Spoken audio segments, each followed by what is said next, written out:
What's going on, everybody? All right, clearly I'm in the hospital, right? Taking care of some health business. Got to take care of yourself, right? So the only reason I'm making this video is because in my area we have a lot of African nurses, right? We have a lot of African American nurses, but there's a lot of African nurses, that take care of us veterans, when we're seeking health services. And so I'm chit chatting with this Ethiopian woman, right? She's drawing blood, right? And out of nowhere, now she doesn't know I'm Afro Think Tank. She doesn't know about no YouTube, nothing. I'm just a random, regular African American dude up in here, right? And she says she doesn't even know I'm a veteran because I'm not even in a VA hospital. Of course, VA is paying for it though, so I can go anywhere, right? And she says to me, just randomly, she said, America, because we was talking about hospitals and nurses and how the nurses, here get an opportunity, versus back home when they don't get an opportunity, right, to make any money or decent living wage. She was talking about how Ethiopia, how the government is corrupt and how they could easily make these facilities, but basically, they rather be corrupt and start wars and do this. And so she says this out of her mouth. She said, I was not forced to come to America. I volunteered to come to America. And she said, there are people who fought and died for my ability to be here in America. She said she knows America has its own problems, but she said there are people, who fought for the civil rights so that I can come over here and have this opportunity. She said, so I'm going to take this opportunity in honor of those people who sacrificed and gave me the ability to come over here and have a life. Because she said, despite what anybody say, despite how bad America is, compared to her country in Africa, this place is much better and it gives us an opportunity, right? And so I was just shocked. I was like, wow, all the stuff that I be saying, on my YouTube, and they have a woman, a random East African woman just confirm what I already knew, right? That they do appreciate what it is that African Americans have done. Like, she appreciates what African Americans have done for her, right? And it's an important aspect of why she comes here to succeed, and her motivation to succeed, to be successful, is to not disrespect the ones that fought to give her the opportunity, right? So, African Americans, you got to understand, America is in fact the greatest country in the world. I've been all over the world. Now, America has problems, but you got to understand that greatness that is America is the greatness forged by African Americans. Make no mistake about it.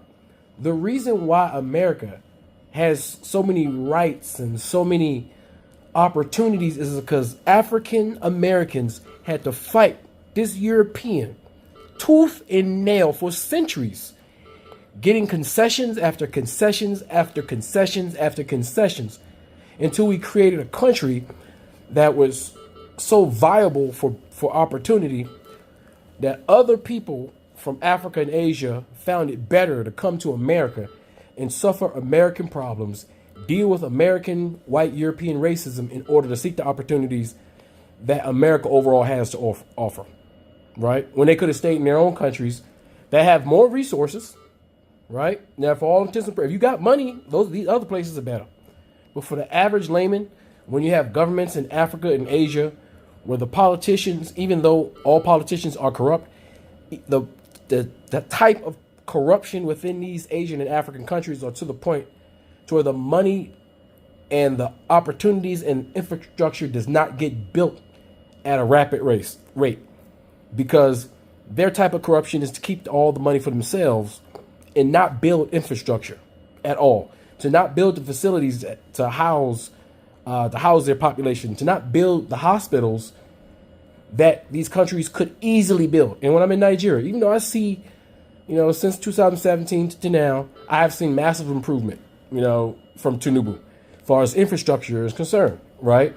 But it takes more than even a president can do. It takes the political will and the business will of the business class to say, you know what, let me invest umpteen $1 billion into this world-class hospital for the people.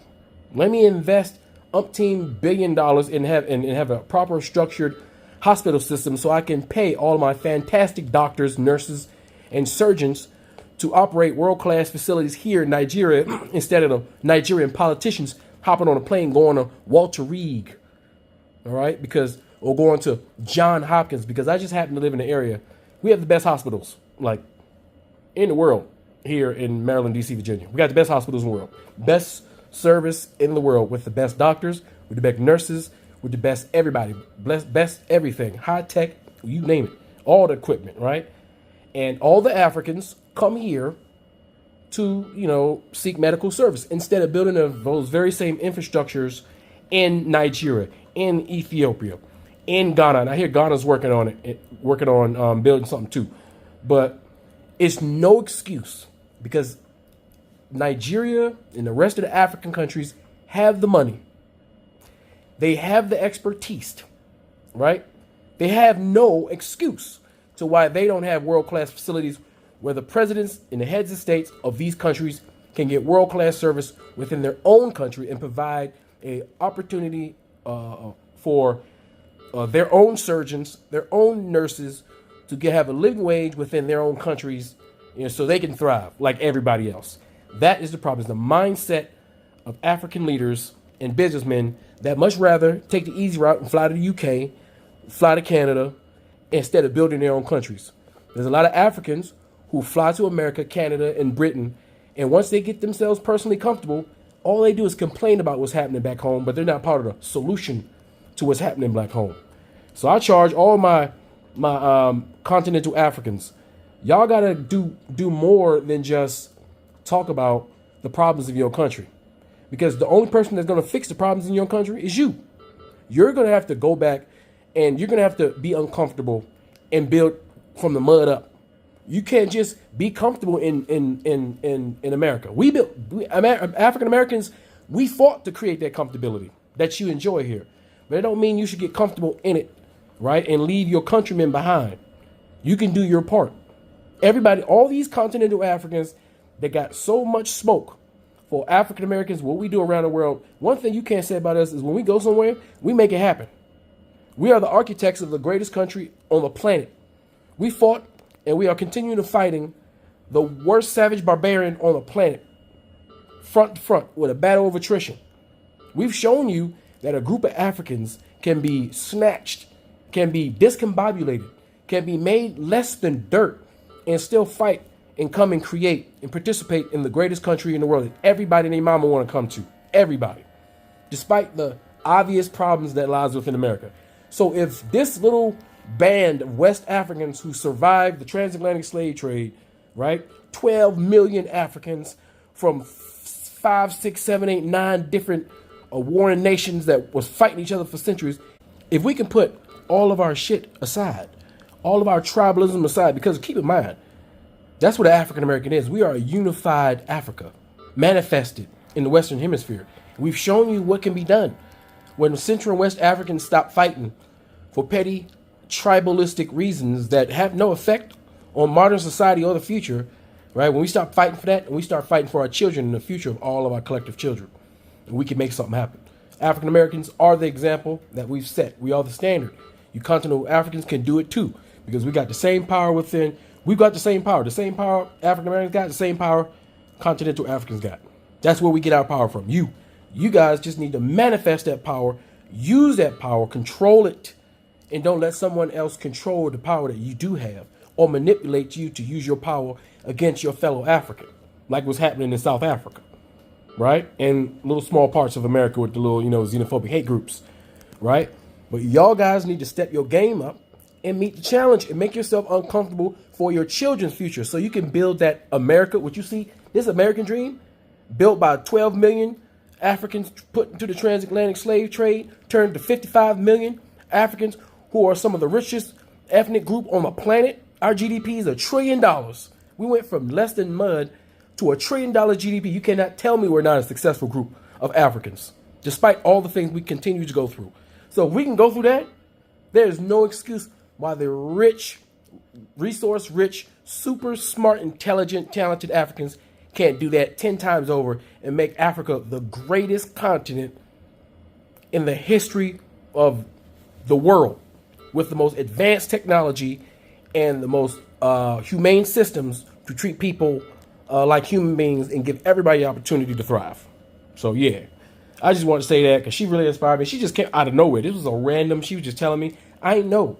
These people appreciate it. They're not always involved in our politics, because when you come to another person's country, you really can't get involved because you don't really know everything, right? Like when I go to Nigeria, I do talk about the politics, but I would never get involved in the politics unless I was, vetted and given the okay by the people. Got to get the stamp of approval because I'm still an outsider in that country when it comes to that thing, because they know more about their internal politics than I do, even though overall I may know that it's a better way, right? But I got to find a tactical way to say that. I can't just impose myself. So that's all I wanted to say. You guys tell me what you think in the comment section. Afro Think Tank, learn some, teach them. I'm out. I'm with the niggas tonight, and it feels alright. I'm with the niggas tonight, and it feels alright. I'm with the niggas tonight, and it feels alright. I'm with the niggas tonight, and it feels alright.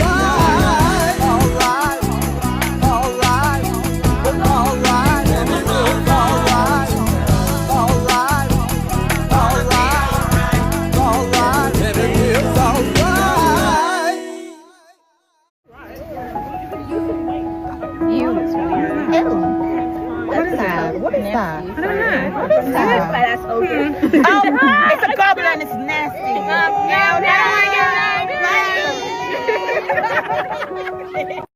Free Sudan! Boycott diamonds and gold! Free Sudan! Boycott diamonds and gold! We most definitely cannot forget about the people of Sudan! Thanks for watching Afro Think Tank. Don't forget to like, share, and subscribe. And follow me on Substack and Patreon for more content. Remember, it's Pan-Africanism or nothing.